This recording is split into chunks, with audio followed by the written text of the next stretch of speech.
Dead Island 1 is a relic of its time. It's a co-op action RPG zombie game that released in 2011, and it's in a pre-Dying Light and Borderlands 2 world. So because Dead Island 2 is coming out in just a few days, I wanted to go back to Dead Island 1 to see if it holds up in 2023. This game is honestly a bit more iconic than it has any right to be. You remember the Dead Island trailer? It felt like everyone was talking about it, and rightfully so.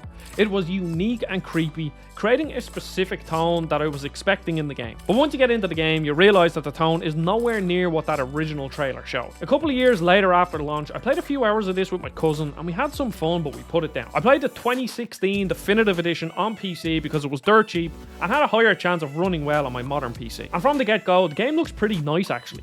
It's a bit bloomy, and in some cases the light can blind you, but it really captures that tropical island aesthetic that is very appealing. Just going back to these times when Far Cry 3 came out, there was something about tropical island aesthetics that just worked so well back then. There was very little setup to the story, and for some reason, you are one of 4 people on the island that are immune to zombie bites. So of course, you have to run around doing menial tasks, bashing some zombies in and blowing them up for good measure. And I love these mindless open world games. There's something so satisfying to sitting down, putting on a podcast, killing some zombies, doing some quests, getting some loot. But there's a difference between mindless fun and mindless. And unfortunately, this game falls into the mindless section more than the fun section, so let's talk about it. As I said, there was little to no intro to the game, which is fine in most cases, but it was so jarring that I didn't even know what was going on, and only learned about my character being immune by watching Greg Miller's review of Dead Island from 2011 on IGN. Then you get into combat, which at the start felt extremely basic. You can kick, swing weapons and throw them, and that was it. But at the very least, I was hoping that the loot and leveling up would bring me new ways to interact with the combat. Maybe I'd get some cool ability like a flying kick or a flurry of slashes with my bladed weapons, or even a block or dodge. And unfortunately, each skill point led to more disappointment, as every single skill was just plus 5% this, plus 10% that. But in my eyes, this isn't inherently bad. In Borderlands, they do the same, but everything else is held up by the robust loot system and large enemy variety pool, and here, the game doesn't have either of that. The weapons are just disappointing. I picked a sharp blade character, so I was using a machete, sickles and knives, slicing up zombies, but it took me a few hours before I could craft a decent weapon that electrocuted zombies, but it just didn't change anything.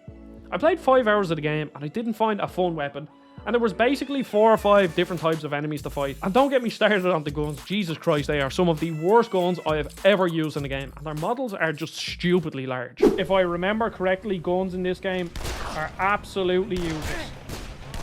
Oh god, these are probably...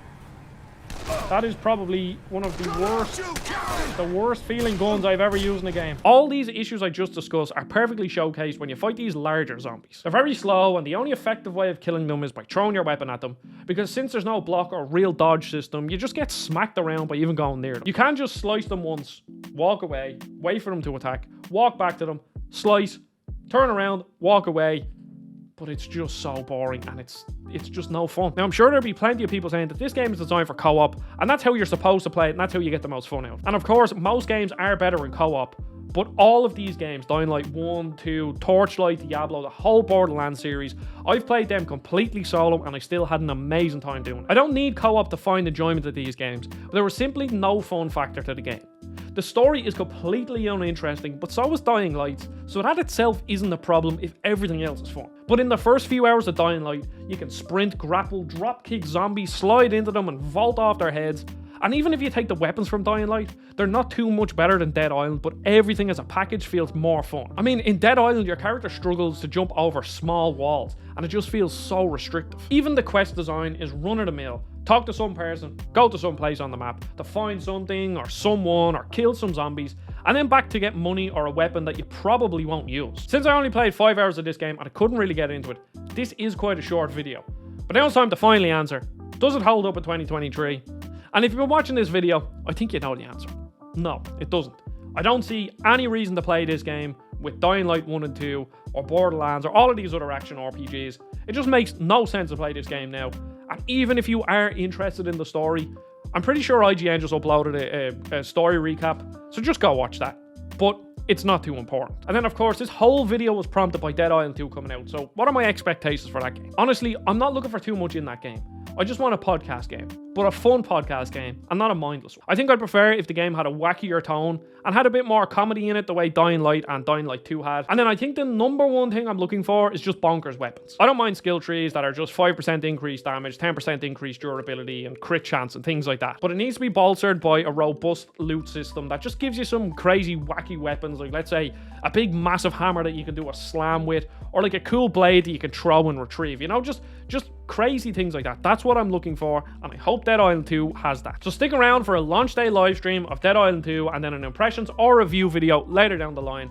I really appreciate you watching. I did just stream Dead Island 1 if you want to see more extended thoughts on it, so go check that out.